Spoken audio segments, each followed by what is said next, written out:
Hi, I'm Janice Switlo, and today I'm continuing with part 19 of my book, Cede 2.0. Now, if that administration of reserves delegated to the Crown by treaties is being conducted inadequately or incorrectly, for example, is faltering as a result of being understaffed, underskilled, and or personnel not properly trained in the job, then the answer is not for the Indigenous nationals to request, okay here, since you cannot keep up your end of the bargain, we walk away from and abandon the treaties, we deny we are nationals of Indigenous nations, and we give up all that in exchange for the federal government handing us off the responsibility to take care of the administration on our dime, as may be temporarily funded. But first, we want to be reborn, so create a mere federal creature of the law.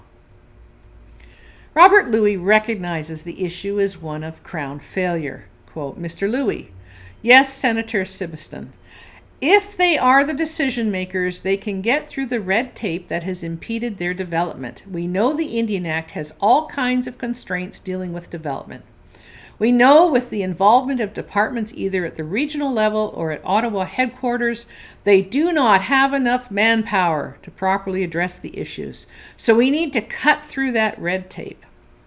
Proceedings of the Standing Senate Committee on Aboriginal Peoples, Issue 6, Evidence, November 16, 2011. So get more, better qualified manpower.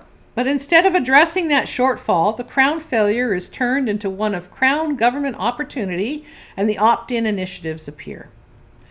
This is no different from orchestrating starvation by killing off the buffalo to get Indigenous people to the table to get what is wanted. Only the picture is very different once there are treaties in place. It must be structured as merely answering the requests of those who want to be assimilated, and the federal government benefits from a well-crafted and documented paper trail. The answer for Indigenous nationals is to first clearly point out how the Crown is failing in her duties. Put another way, if I retain a property management company to run my property affairs, and that company is not doing the job correctly, first I need to find out what is not being done correctly and be clear as to what the problem is.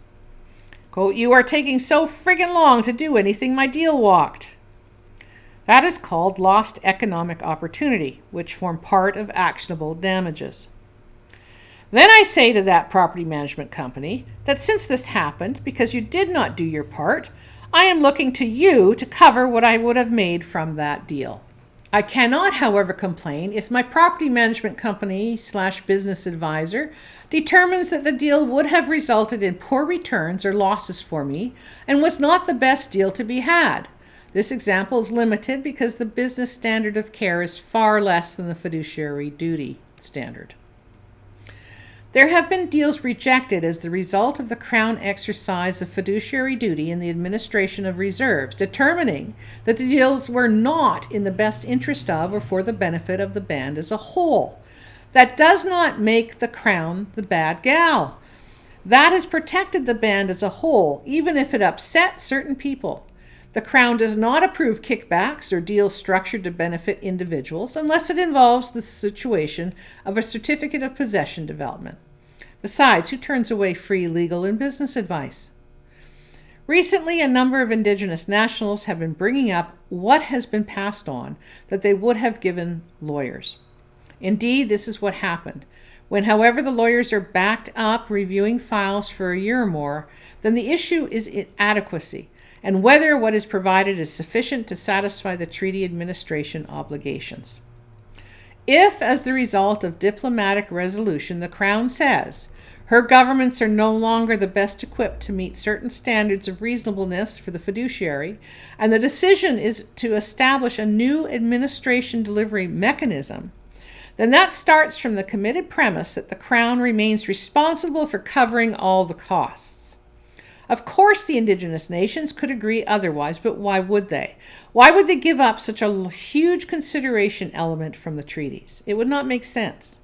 Now, if we were looking at meeting some standard far in excess, then perhaps the Indigenous nations would look at chipping in for additional costs.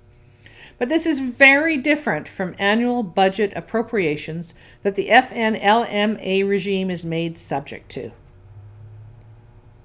The payment of treaty annuities is a given and is not subject to annual budget decision-making exercises. Every Canadian federal government is required to meet the payment of the treaty annuities. Treaties are nation to nation, not government to government, and certainly not, quote, First Nation, end of quote, beneath, because it has been created by federal government.